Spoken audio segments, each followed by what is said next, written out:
Доброе утро! Завтракать вкусно не только можно, но и нужно. Сегодня предлагаю по-новому взглянуть на надоевшую всем овсянку и приготовить вкуснейший овсяно-блин.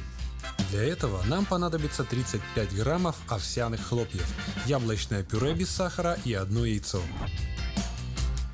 Перемалываем хлопья до состояния муки и высыпаем в глубокую тарелку.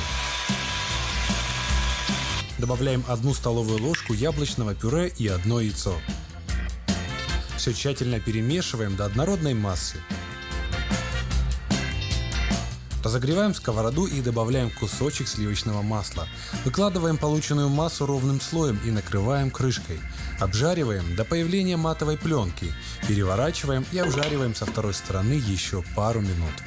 Тем временем нарезаем черешню, банан, курагу и кешью для начинки и украшения нашего блюда.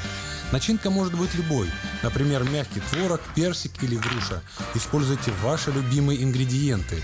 Овсянка является прекрасным источником сложных углеводов и клетчатки. Кроме этого, она улучшает работу кишечника. Выложите ваши ингредиенты на одну половину овсяного блина, полейте их медом и сложите блин пополам. Остальное посыпьте сверху. Наш завтрак готов.